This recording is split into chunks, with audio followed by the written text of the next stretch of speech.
activism and labor organizing throughout her career. Currently, she works for the U.S. Department of Agriculture and the Natural Resources Conservation Service. As an outreach coordinator for public affairs, she works with underserved farmers, including those who are African American, Latino, military veterans, and LGBTQ.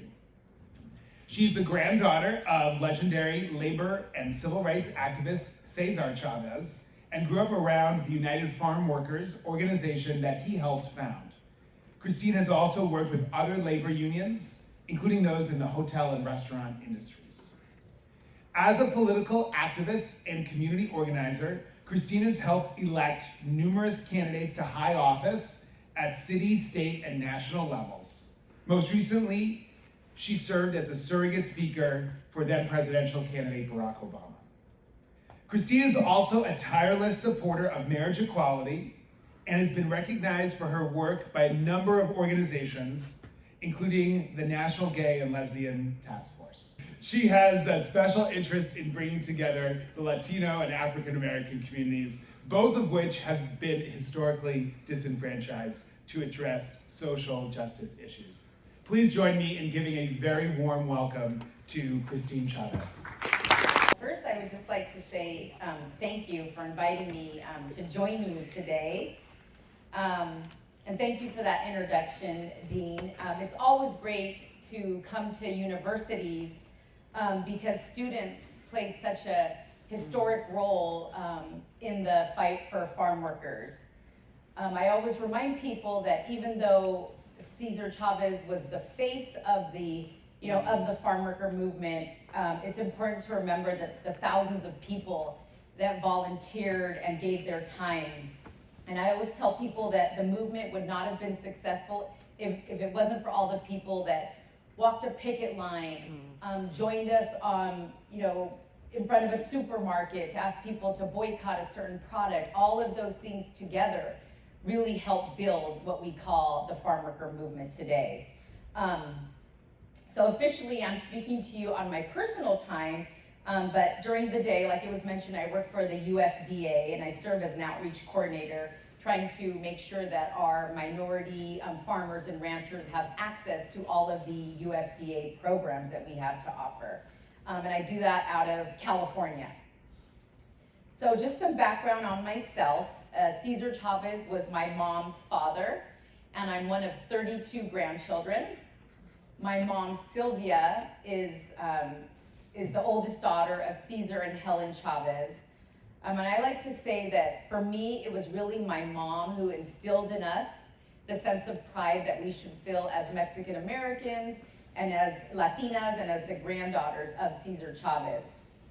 So I remember from the time that I was really young, when you take your school pictures from, kindergarten all the way up to 6th grade, my mom used to make us wear this red UFW button. And it symbolizes the struggle for farm workers. And she said it was because while she was growing up and my grandfather was starting to change things in these small, very, very rural towns, the school would not allow her and her 8 brothers and sisters to wear this button at school. And so she made sure that we were gonna wear that button. And from a really young age, she always encouraged us to get involved and to speak up. Before I go any further though, I wanna make sure that people know that we're talking about César Chávez, the labor leader. I was at a fundraiser several years ago now, and we were raising money for United Farm Workers, and merchandise to auction off at the fundraiser, so I was like, this is great. So my husband's like, I told my husband, Oscar, go ask them why they're here, like, just random. So he goes over and he comes back and he's like, oh God, they think it's for Julio César Chávez. Is the famous Mexican boxer. And so my husband's like, you gotta go tell him, who it's for, what is this about, And so I go over, and I was like, no, what if they take the money back? And he's like, no, go tell him. So I go over, and I was like, actually, this is a fundraiser for the farm workers, and it was César Chávez, the labor leader, and he looks at me and he goes, that dude was cool too, you can keep the money. But There's a gentleman here today that you told me, right, that was the reason why you learned about César Chávez, the labor leader, because you were also learning about César Chávez, the boxer. So I wanted to share that story with you, Frank. You know, people always say, like, what did you do with your grandfather? Since there was so many of us, you know, how did you spend time with them?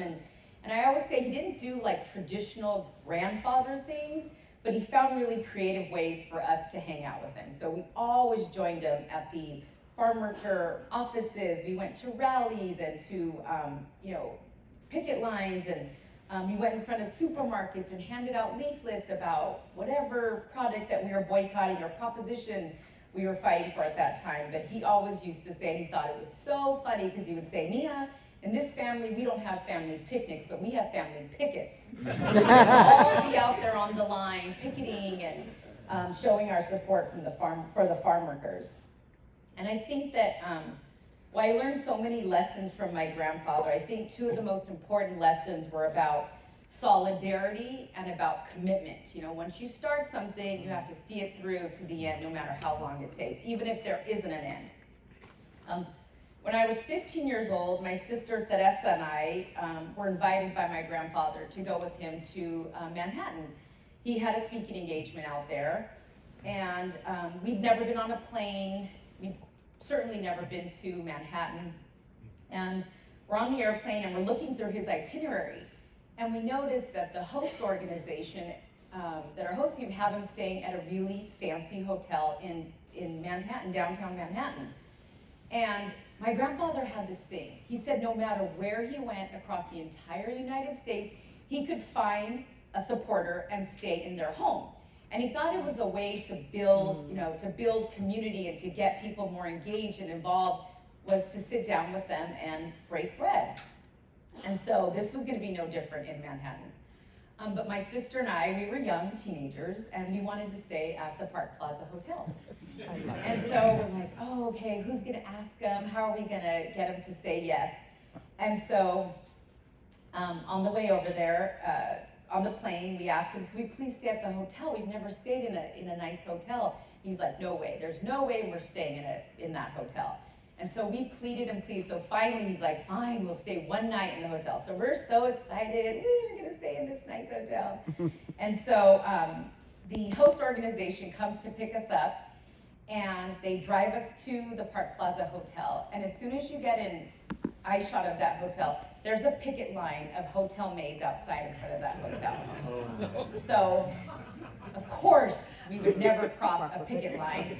But my grandfather was so mad that we were at a hotel, even outside, where they were not treating their hotel workers right. And so my grandfather made my sister and I get out and walk that picket line with those hotel workers.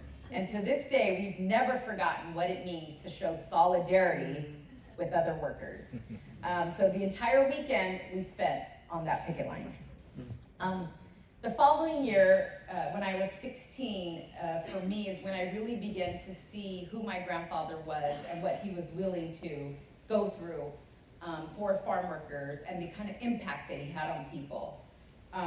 It was the summer of 1988, and my grandmother Helen had called us to Delano, which is the birthplace of the United Farm Workers, and she said, your grandfather has been fasting for 8 days. And for my cousins and I, we had heard about the fast that my grandfather conducted in the 60s, but I don't think that any of us were prepared for what was to come that summer. So that summer, at the age of 61, we saw my grandfather conduct his longest public fast of 36 days on water only to bring public attention to the pesticide poisoning of farm workers and their children. And what we saw my grandfather fast day after day, he went from a very active person to being bedridden and almost losing his life. And it forever changed the way that I looked at my grandfather. And it was with that same level of commitment that in 1962, he founded the National Farm Workers Association, which later became the United Farm Workers of America. For more than 3 decades, César led the first successful farm workers union in American history, achieving dignity, respect, fair wages, medical coverage, pension, benefits, and humane living conditions. I think that he had such a connection with the farm workers struggle because he too was a farm worker. All through his teenage years, he worked in the fields and he knew firsthand the way that some of the farm workers were treated. After serving in the United States Navy in World War II, he met my grandmother, Helen Fabella, and they settled in Delano, California. Several years later, they moved to follow the crops from Delano to East San Jose to a neighborhood called Chavez, which translates to get out if you can. The next person that would come into his life would eventually change his life forever. His name was Fred Ross, and he was a community organizer with the Community Service Organization, which was a civil rights organization that fought for the disenfranchised and provided services to the poor. And it's a funny story that people have told us over the years about Fred Ross. Fred Ross was in the barrio looking for leaders. And so he would go around and ask, who should I talk to? So he would go to the local Catholic church and said, you know, who are the leaders in the community? Who should I be speaking with? And the priest told them, you have to go find a man named César Chávez. He works out in the orange fields, and time again, he is out there, you know, fighting for workers, talking about workers' rights and making sure that workers are paid and those types of things. And so Fred Ross had his address, went to my grandfather's home in Chavez, and my grandfather didn't want to have anything to do with him. Because a lot of times in this particular neighborhood, you would have people come in from local universities and study the poor and see why they're poor and this and that, but never really do anything about it. So my grandfather just assumed that that's who Fred Ross was, and he didn't want to have anything to do with Fred Ross. So Fred Ross went to my grandfather's house 7 times, and my grandmother, Helen, always had to turn him away. Cesar's not here, he's not here, he's not here. So finally, my grandmother said, no more. We're done, you go tell him. So he was finally face to face with Fred Ross, and they sat down, and my grandfather started to listen and started to hear about what Fred Ross's organization was about and what they were trying to do. Voter registration, battle police brutality. So eventually, my grandfather was recruited to go work with the Community Service Organization, and he would later go on to become the executive director of the Community Service Organization, and they would move to East Los Angeles to continue that work. And he was with that organization for 10 years. And while he loved it, and he loved the work that they were doing, building up support for the Mexican American community, he always had in the background, in his background, the need to organize farm workers. He never forgot about the need to organize farm workers. So he would eventually leave the Community Service Organization and move back to Delano, a heavy agriculture area, and begin the tedious work of organizing farm workers. And everyone told him, Cesar, people have tried over and over. They're too poor, and you're up against too much. And so against previously insurmountable odds, his work led to the first industry-wide labor contracts in the history of American agriculture. César Chávez was a civil rights, Latino, farm worker and labor leader, a community servant, and a social entrepreneur. He was a trade unionist, and he also was an environmentalist. So many disagreements arose and differences of opinions existed, but people came together and united under La Causa, the farm workers' struggle for justice and dignity. And like most courageous leaders, my grandfather was a strong believer in the principles of nonviolence practiced by Mahatma Gandhi and Dr. Martin Luther King. My grandfather used peaceful tactics such as fasts, boycotts, strikes, and pilgrimages. No two people had a stronger influence on my grandfather than Dr. King and Gandhi. He studied the Birmingham bus boycott, and he learned about the spiritual meaning of fasting from Gandhi. In 1968, Cesar and the United Farm Workers began the Great Boycott to take the issue of farm workers to the American public. Cesar and the farm workers knew that if the American public could see what farm workers had to endure to put food on their tables, they would respond. So farm workers who barely spoke English and many who have not been outside of California moved to cities like Chicago, Boston, Denver, Philadelphia, Michigan, and New York to spread the word. The courage of the farm workers and the courage of César Chávez motivated and inspired millions of Americans to work for social justice. At one time in the early 1970s, a Gallup poll showed that nearly 17 million Americans had participated in the Great Boycott. We like to say that it was the farm workers that created that spark that went through the entire Latino community. Latinos looked and said if it could happen in the fields among the poorest of us, the least educated, it could happen everywhere. In the courts, in the political arena, and in our schools. Cesar's motto in life, Si se puede, embodies the uncommon and invaluable legacy he left for the world's benefit.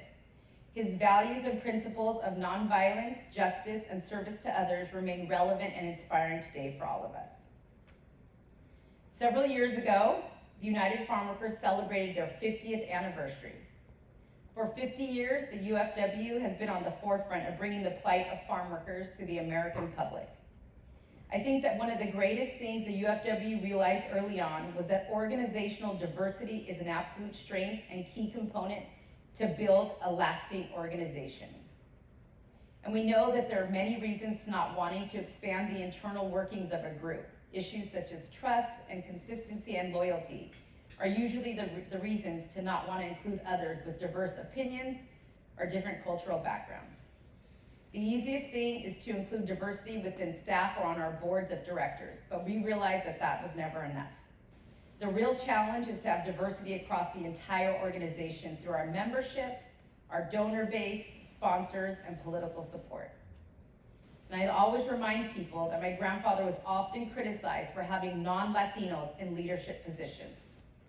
But he believed that by having other people involved only added to the success of this mostly Latino union.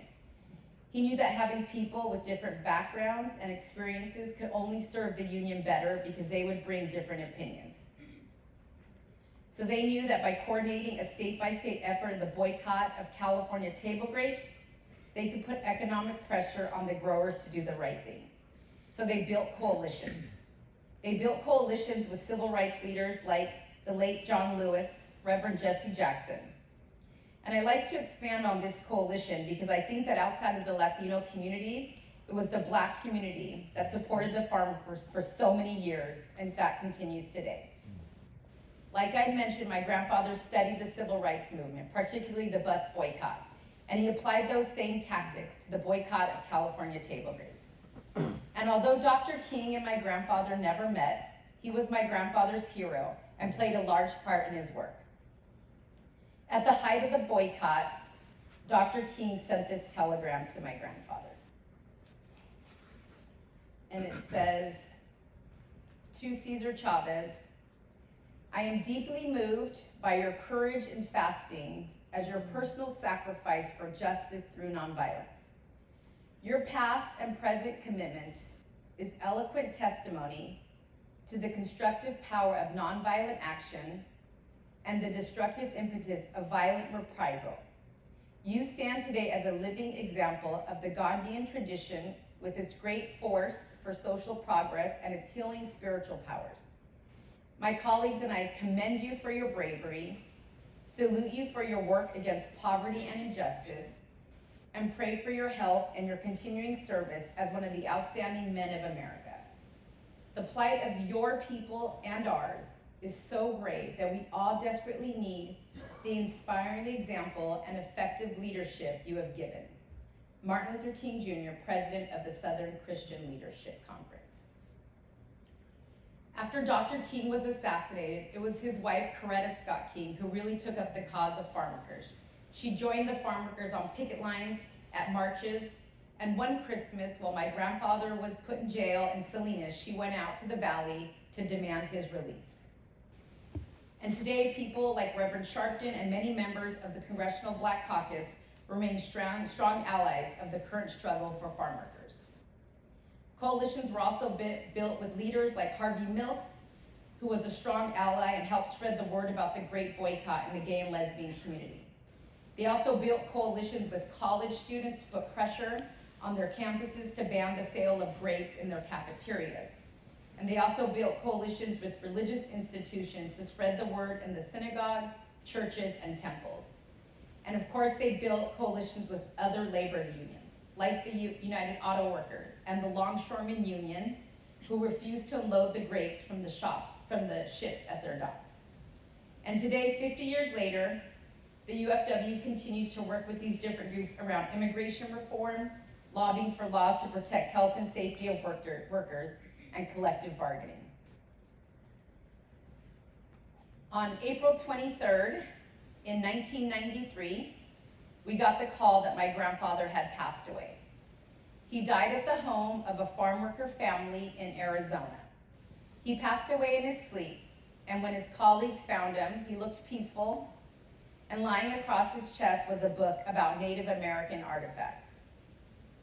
Several days later, 40,000 people came to pay their respect to him, and he was buried as farm workers are in a simple pine casket.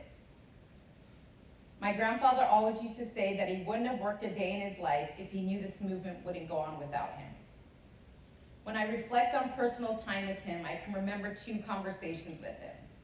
We were driving through a very well-established, fancy neighborhood, and I could see the reflection of my grandfather in the side mirror, and he was shaking his head, and he said, "It'll always amaze me how some people can have so much and some people have nothing."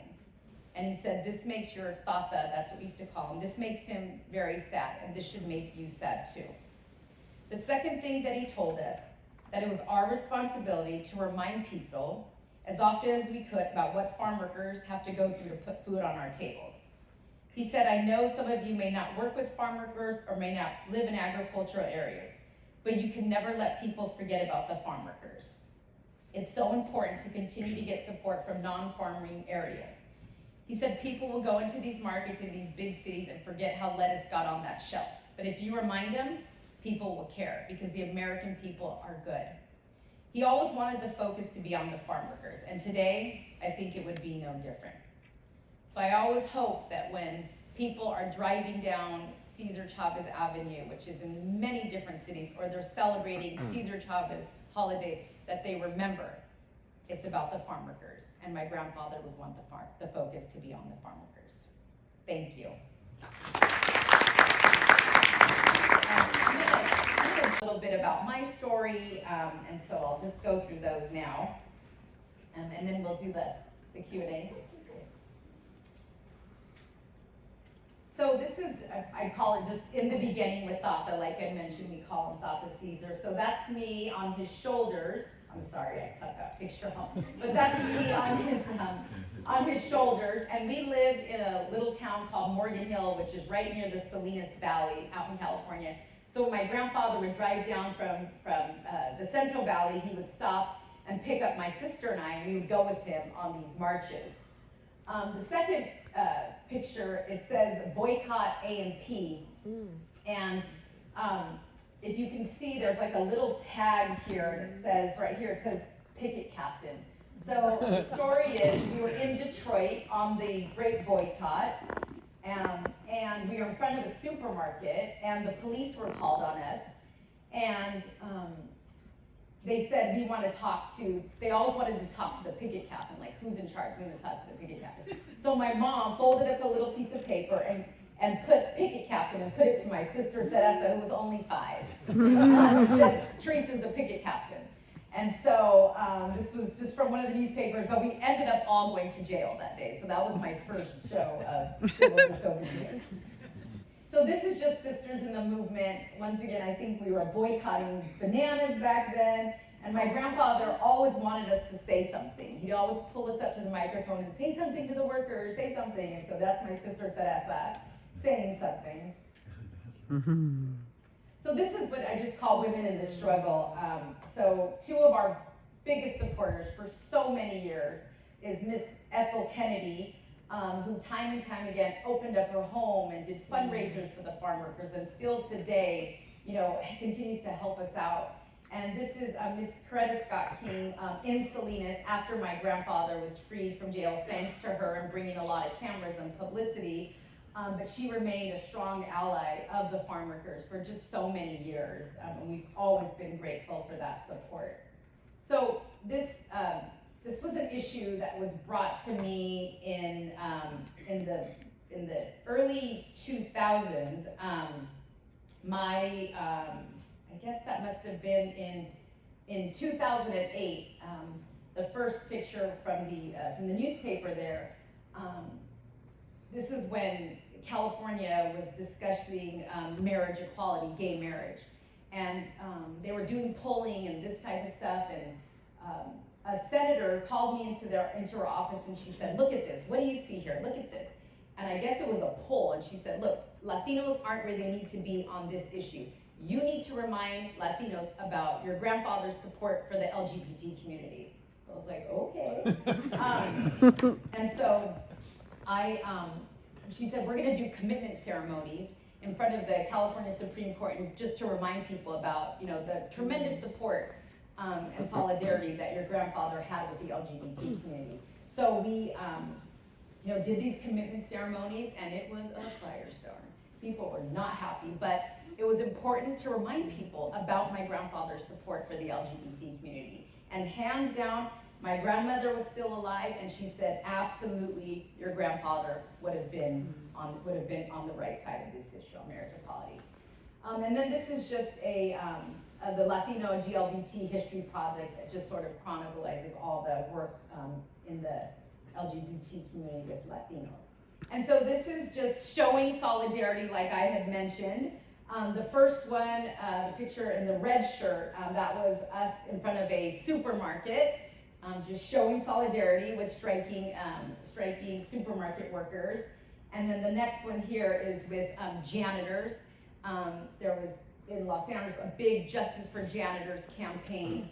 And my grandfather always used to say that the janitors, that clean these big high-rise buildings, he used to say those are the farm workers of the cities, because a lot of times they do this tremendous amount of work and no one really sees the work that the janitors do. So that was me just continuing to show solidarity. So this is probably my most favorite quote from my grandfather, and it just says, we don't need perfect political systems, but we need perfect participation. So every year, my cousins and I will go out to a swing state. So the first state over there, we were out in Nevada. I think that was during the 2012 re-election. We were out in Nevada just trying to encourage Latinos to please go out and vote. And this little guy here, he was riding his bike around, and he asked me what I was doing, and I told him. So he ended up hanging out with me for the whole day, telling me, "Oh, that's the Garcias, they go home at 5, that's that, and so he was my little helper for the day, helping me do a bunch of outreach. And then the second picture was in Arizona, during the Biden's first campaign, and we were just out there, once again, encouraging Latinos to go out and vote. So that's something that we do every year. If we're not in a swing state, we'll go into a different congressional area and try and get people elected that are going to support farm worker issues. My dad always said to us, you either give your time or your money. And so this is just some of the coalitions that I was talking about. So this was very recent. This was just in 2022. We were marching for a bill that would allow farm workers to vote in secret elections, so that they wouldn't be intimidated. And so it just shows just different groups together. We've got Filipino students there. We have white coats there, doctors. We of course have the Jewish community who for so many years has supported the farm workers. And then of course we have the lowrider clubs that came out in big support as well. So once again, just showing the type of coalition. But there's about 12 of us that are all around the same age, and we're all very active. We're on a cousin text, and we continue to inspire people and, hey, did you read this article? Look at this, and they all do different things. My sister in the very front with the big glasses on, Teresa, she's an early education teacher. We have an accountant. We have someone who's a leader of a nonprofit. My cousin Julie with the shirt that says, The Future is Latina. She is the current campaign manager for the re-election of President Joe Biden. And so we are all very, very close, and I think that the movement, the farm worker movement, really helped bring us all together. And so it's been a real rewarding experience to work with the farmers. And so people always say, you know, why do you do all this work? Where is it going? And just like my grandfather and my grandma, my parents taught us, these are my two nephews, Idris and Isaiah. I did not have children, but I have nephews. And I want them to know about their great-grandfather. I want them to know, you know, what their responsibility are. And they're very curious now, and they're starting at that age. You know, this is them out. They were naming a street after their grandfather, so they got to go cut the ribbon. But I want them to understand, you know, that it's our responsibility to make sure that farm workers are always supported. So thank you very much. Those coalitions. So, you know, you showed photographs of, you know, you and your family getting arrested, and you talked about sort of your participation in California in the early days with gay and lesbian communities, right? I can tell you that the Latino and Caribbean community that I grew up as a part of, there was a lot of machismo, a lot of gender stuff, and a lot of homophobia, right? Yet you found, or your family found a way to sort of be on the right side of history, right? So fast forward to today, you know, oftentimes it's difficult to figure out how to sort of show up in the right way, right? And so in today's world, we have conflicts currently, even here on campus and other campuses, where people are, you know, taking positions that they believe are the right positions. Can you just talk about how having diverse coalitions helps to make it okay for people to take the stance that they believe is right and will ultimately be on the right side of history, even though it might appear unpopular at the onset. For example, Martin Luther King Jr. was, you know, he wasn't a postcard back in the day, right? He was considered a subversive back in the day, right? So can you talk about that? Well, I think with the farm worker movement, I think that César Chávez and Dolores Huerta, our co-founder, they always knew that in order to have like a lasting movement, that it had to be more than just about Latinos. And like I had mentioned, you know, people would not be happy that my grandfather on his executive board had non-Latinos. But he always knew that in order to have that longevity, it had to be that way. In terms of the gay and lesbian community, I always remind people that the largest group that my grandfather ever spoke to in his entire life was at the big 1988 gay and lesbian march. And believe me, when I was doing the marriage stuff, there was a lot of pushback. You know, that was even amongst our membership. But it was about us going out and explaining to them that there is real power in us working together. When we are lobbying for immigration reform, we have to have diverse voices talking about that. But make no mistake that it is always controversial to step outside of what, you know, people say, well, why are we, you know, if we're talking about farm workers, why do we have to talk about LGBT rights, you know? And the LGBT community could say that too. Well, if we're talking about gay marriage, why do we have to talk about immigration reform too? You know, but we know that there is real strength in us coming together. Thank you so much for being here. So I'm from Illinois, a big agriculture state. What efforts are being made in the current administration for regenerative farming? Yes, I'm very passionate also about that. Yes. Well, at where I work, so there's 29 different agencies that make up the USDA. So where I work is with the Natural Resources Conservation Service. So we help farmers and ranchers put conservation plans to help them, to help with any any resource concerns, any natural resource concerns. So air, water, how to use less water, how to use less pesticides, how to, you know, trade out your old tractor to get a new tractor that will be more efficient. We teach farmers and ranchers about the benefits of cover crops so that they can have healthy soil. So those are just some of the things that we do through our agency. But as you know, USDA is very large, and there's different agencies that work with different entities that aren't concerned about natural resources. But at our agency, we continue to advocate for those types of things. Thank you so much. I love that.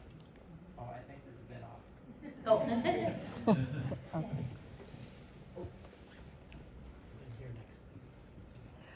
Christina, thanks for coming. Thank you. We are so proud of your grandfather. It's really moving what he the legacy is amazing. Anything else other than lesbian, gay, and stuff, and the workers? I can imagine many people is trying to approach you to help them with their movements. And are you thinking to help other movements around the United States?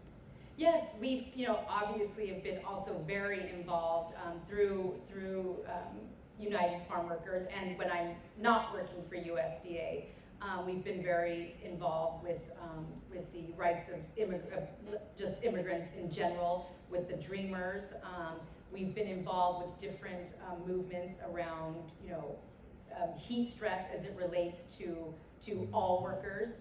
I know in California, we have some of the strongest regulations as it relates to heat stress for workers, but in other states like in Florida, they just banned all sort of shades and structures for farm workers to be protected from heat.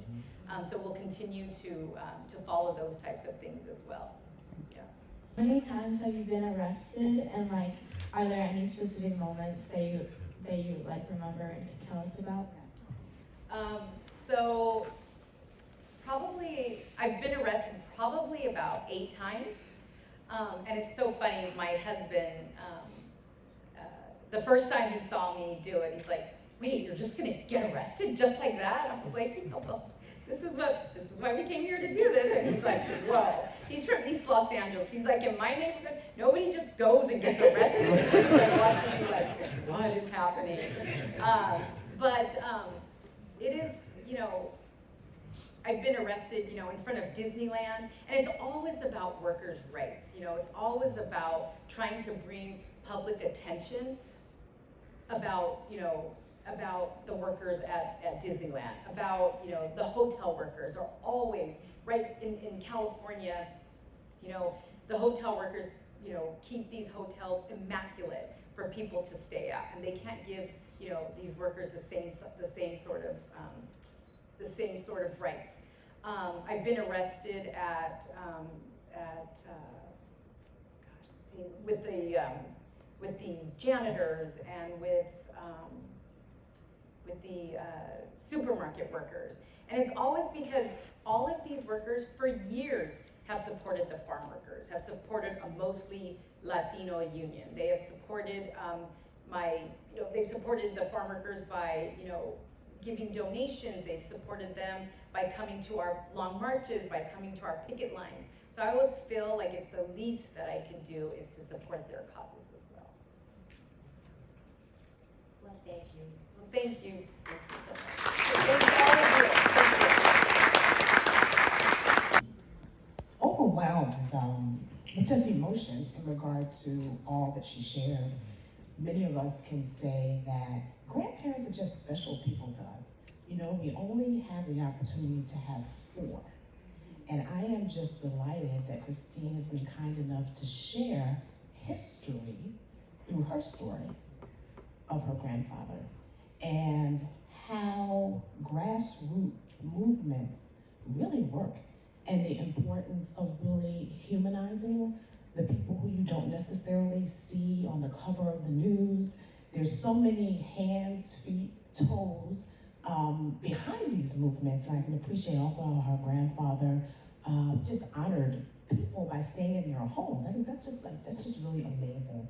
So I just want to say thank you for all of you being here, in person in the audience, those of you attending with us virtually, we recognize it's a busy time, it's a Friday. You could be in so many other places, but we are so delighted that you decided to come and spend it here with us at Washington University with Owen.